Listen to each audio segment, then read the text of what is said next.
タルトリキです。リクエストを一ついただいております。8月4日に入籍報告されました羽生結弦さんに関して占ってほしいと、リクエストいただいております。その結婚のお相手に関することではなくて、結婚して今後どのような展開になっていくのか、もしくはなぜ結婚に至ったのかと、そこら辺の流れみたいなもの、いきさつみたいなものを占ってほしいというリクエストをいくつかいただいております。リクエストありがとうございます。羽生さん、そしてこの8月4日なんですけれども、一粒万倍日、天赦日、そして大安が3つ揃ってるんですよね。すごくこだわってこの日になんか発表されたって、私もこのニュースを仕事してる時にネットニュースで見たんですけれども、驚きました。あ、今なんだっていう感じで、私リッキータロットで初めてフィギュアの選手を占わさせていただいたのはこの羽生選手だったんですね。羽生さんを占ってほしいというリクエストいただいて、ちょうど1年前ぐらいだったと思うんですが、私自身もこう羽生さんになんか自分にとってこうフィギュアの世界の登竜門というかさ、こう羽生さんを通じて知りましたので、私も何かこう思い入れのある選手なんですけれども、まずですね、そんな羽生結弦さんのホロスコープ見ていただきましょう。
しばらく羽生さん占ってなかったんでね、久々にホロスコープ見て、ああそうだななんていろいろ感慨深く見させていただいたんですが、命理が閉門兄弟3、縄文電卓位1持ってらっしゃる方なんですね。兄弟はしがらみ、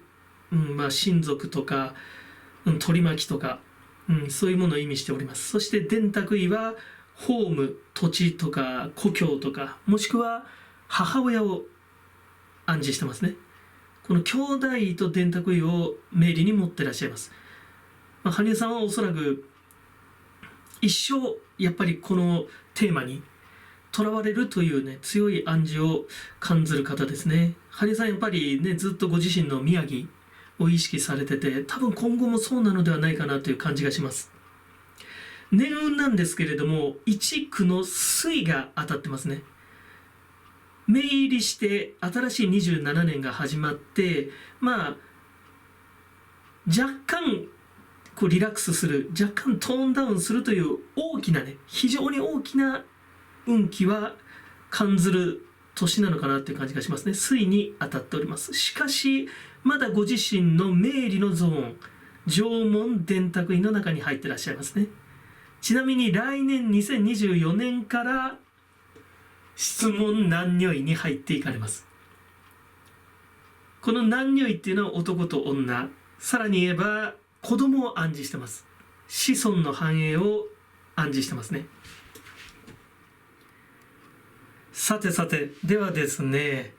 羽生さんの心の真相はいかにといったところなのかな。結婚後ちょっとね、見ていきたいと思います。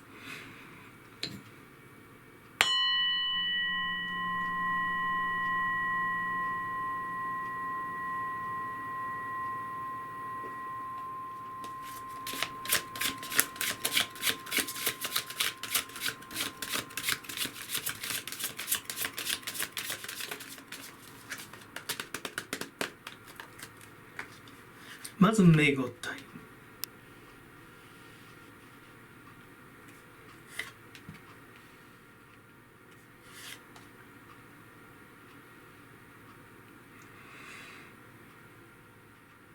非常によく考えていた、熟考してきたことだよっていうカードがメールのとこ来てますね。ただプリンス・オブ・ワンズがもうカッカカッカ燃えてるんですよね。ちょっとフライング気味ぐらいでグワーッと突っ走るみたいな。このデフィート、敗北かな。なんとなくね、私ちょうど仕事してた時に羽生さんのニュースが一方で入ってきたんね、ネットニュースで。でその時一番最初に思ったのは今っていうのが一番第一感想だったけど、第二に感じたのが、羽生さん当然フィギュアのその競技の世界見てらっしゃると思うんですよ。で後輩である現エースの宇野さんが本田真凜さんとの関係を公の場で公言されたでしょ。そして夏にはアイスショー、前回占ったんですけれども、ワンピースの公演で共演されてると。でもうすごく高まってきてるわけなんですよね。別にそんなに羽生さんがこういう細かいところにそんなこだわって、ただ感性として多分後輩である宇野さんにね、宇野さんのその後手に回ってはまずいというような、なんか直感みたいなものを私は感じましたよ。なんかやっぱ先手を打たなきゃいけないし、先手打つんだったら今だろうと。で本質的にすごく優しい方だと思うんで、やっぱりね、ご自身の結婚相手のこと考えてね、ステルスの状態で今この渦中で、かといって一粒万倍日、天赦日、大安の日も最高の日なんですけど、このびっくりする話題を滑り込ませて来たのかなという感じがしましたね。今このタイミングでって考えた時に、そう名答え、そして逆名答え裏打ちでいきますと、始まりマジシャン、もう準備はだけど全部できてるって感じだね。そしてドン、クイーン・オブ・ソーズが来ました。これどうでしょうね、なんかお母様のような気がするけどそしてドン、アバンダンス。羽生さん、明理に電卓位を1持ってらっしゃる方であり、また故郷とのゆかりが非常に強い方なんですけれども、お母様がマネージャー的な役割でね、しっかりと羽生さんを補佐サポートされてる。お母さんともしっかりと連携が取れて、準備もしっかりできているといった流れかな。そしてアバンダンス、非常にいいカード来てますね。でドン、ワークス、そうね、共同作業うまくいく、嫁姑の関係どうなのかなってこれ思っちゃったり、お嫁さんも大変だとは思うんだけどね。そして最後いきましょう。ちょっとドキドキするけれども、ドン、クイーン・オブ・ディスクか。なんとなしか女性のパワーをすごく感じますね。何としてでも羽生さんの世界観、羽生ワールドを守らなければいけない、今回の結婚宣言、この唐突な形で来たんですが、これで羽生さんの世界観が崩れることはない。そのためにやっぱりしっかり熟考してるし、準備もしてると。でタイの位置もちょっとこのフライング気味でちょっとカッカカッカ燃えてるプリンス・オブ・ワンズがあるんだけど、ただ羽生さん自身やっぱり質宿の方で、あと検問に加害、破門に同木印持ってらっしゃる方なんですね。なんというかな、運命は自分でメイクする、運命さえも自分で積極的にメイキングしていくんだっていう力ものすごく持ってらっしゃる方なんですね。ルックス非常にソフトでこうロマンティックな方ですけど、内面はすごい強い方だと思うんで、私このね羽生さんのこのギラッチ感が好きなんですよね。キラキラでもいいんだけど、キラっていうよりはなんかギラって感じなんですよね。こうたまに見えるギラッチ感みたいな。私羽生さんのそういうとこすごく好きですね。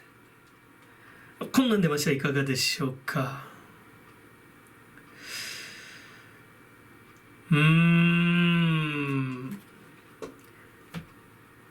どうでしょうね。だから結婚後の羽生さんの展開も結構硬いものバチッと来てると思います。でここに至ったいきさつだけれども、やっぱ羽生さんらしいって羽生さんらしいのかな。ここでみたいな感じで、このタイミングでっていう、ちょっと早いかもしれませんよね。公私の境を超えたストーリー性、あるいはビジネス的な言い方すればこうギミック、この整合性を図るためになんていうかな、そんな生き急がずに3年ぐらい、プロとしての活動をしっかりやってから、その次のステータス、ひょっとしたら、そのステータスではこう人間味というかこう生活習みたいなものもこう加味して新たな羽生さんのイメージ像を作ってもいいのかなと思うんですよね。そうすることで活動の成就のスピードとプライベートの恋愛、そして家庭と、そしてそのね構築成就のスピードの整合性が図れると思うんだよね。ただそれだとやっぱなんかつまんないんでしょうね、やっぱりね。なんかここでっていうようなドッキリ感みたいな、それがやっぱ羽生さんなのかなっていう気もします。どちらにせよやっぱすごい注目を集めてるわけだし、やっぱむちゃむちゃ気になりますもんね。ここがやっぱりなんか羽生さんのこう思惑しっかりとこう熟考された、これなんかお母さんじゃないかな、お嫁さんってことはないと思うけど、お母さんのなんかねこう采配みたいなね気もする。しっかりと考えてて、とは言ってもね、やっぱりどうだろうね、今回の入籍報告でね、やっぱりロス状態に陥ってファンを離脱していく人たちもいるかもしれない。ただ同時にやっぱりここら辺も全部加味して応援してくれる人とか、もしくはそもそも、ね、羽生さんのいわゆる純粋にねスケーティング、技術的なスケーティング以外のこうギミックはギミックとして、もう本当に羽生さんのやってる滑りが好きなんだみたいな、そういう人たちはやっぱり普通に応援してくれると思う。ただどうだろうね、だけどなんとなくこうやっぱりね水面下でのステレス報告だったわけだから、ちょっとのひょっとすれば年内いっぱいとかはちょっと静かにされてるかもしれません。そっからまたなんか上がっていくような感じで、ただやっぱりね一番根底にあるのは羽生さんの優しさですよ。このタイミングでこういう形で言わなきゃいけなかったっていう、一番の理由じゃないでしょうかね。さて、いいね、コメント、チャンネル登録いつもありがとうございます。大変励みになっております。今回もご視聴ありがとうございました。リッキータロットリッキーでした。それではまた、バイバイ。